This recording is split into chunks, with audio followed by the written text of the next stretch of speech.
The Chargers just got 3 huge updates you need to hear about right now. Rookie Oronda Gadsden is turning heads as PFF's top rookie. Quentin Johnston is showing signs of breaking out, and Keenan Allen is playing even better than expected. These aren't just small boosts, they could change the entire direction of this season. So what makes Gadsden so special, and how big is this for the offense? Stay with me, because you don't want to miss this. The Los Angeles Chargers just got a big boost, and it starts with rookie tight end Oronda Gadsden.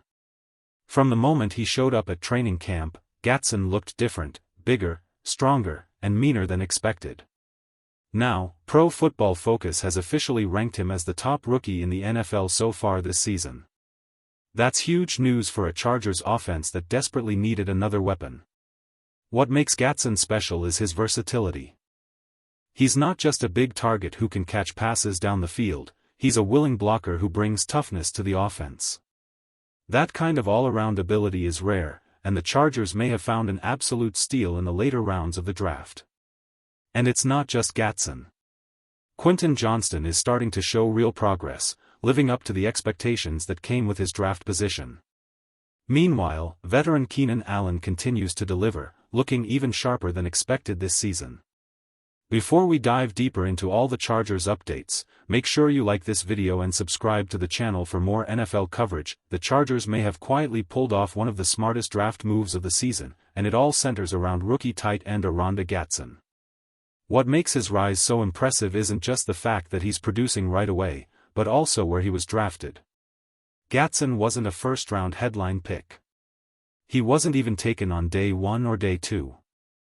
Instead, the Chargers scooped him up later in the draft, and now he's looking like a major steal. This is exactly how smart teams are built. When you can find a player in the later rounds who produces at a high level, it gives you the kind of roster flexibility that championship teams thrive on. Gadsden isn't just filling a role, he's outperforming players who were taken much earlier. The contrast is clear when you look at the Chicago Bears, who spent a top 10 pick on a tight end that hasn't shown the same impact. That's a premium pick used on a position where the Chargers found more value much later. It's a reminder that building a great roster isn't about flashy first-round moves. It's about finding talent where others don't, and right now, Gadsden proves the Chargers nailed it. The toughest part of this Chargers season so far hasn't been the schedule, it's been the injuries.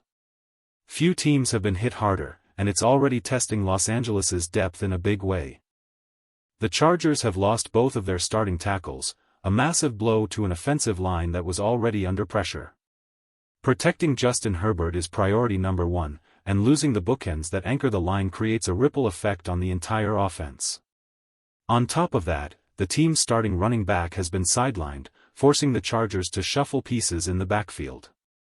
The ground game, which is supposed to help balance the offense and take pressure off Herbert, just hasn't had the same consistency.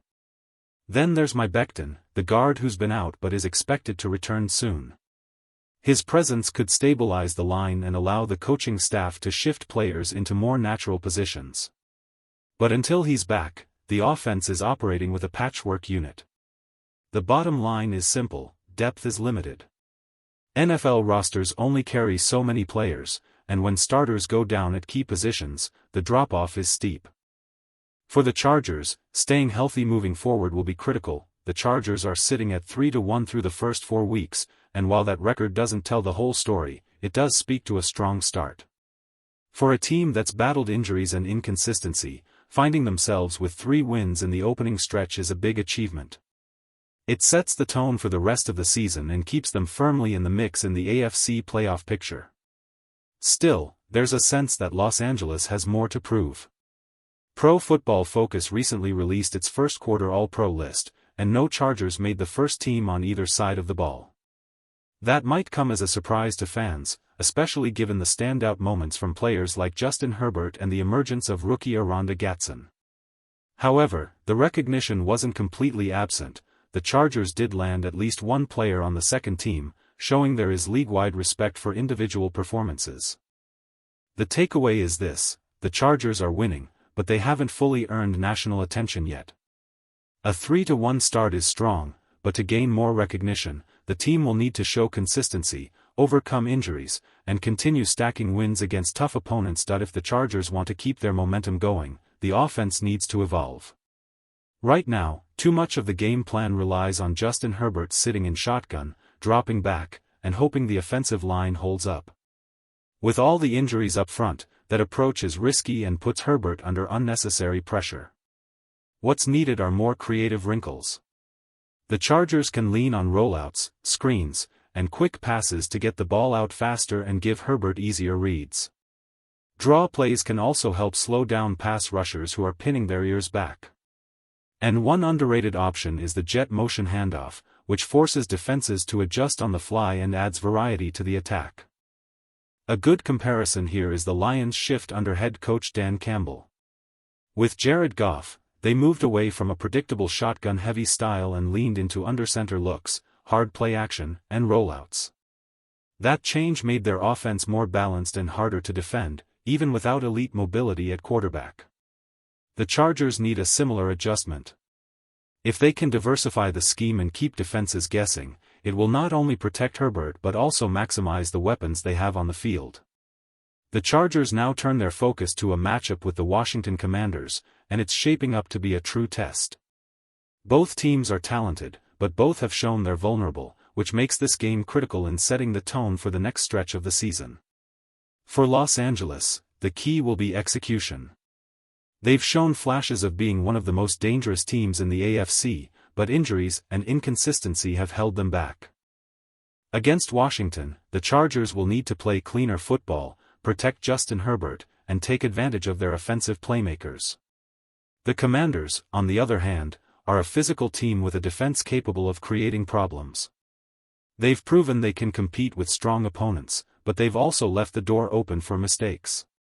That makes this matchup less about overwhelming talent and more about which team can avoid costly errors and capitalize on opportunities. In short, this game feels like a measuring stick.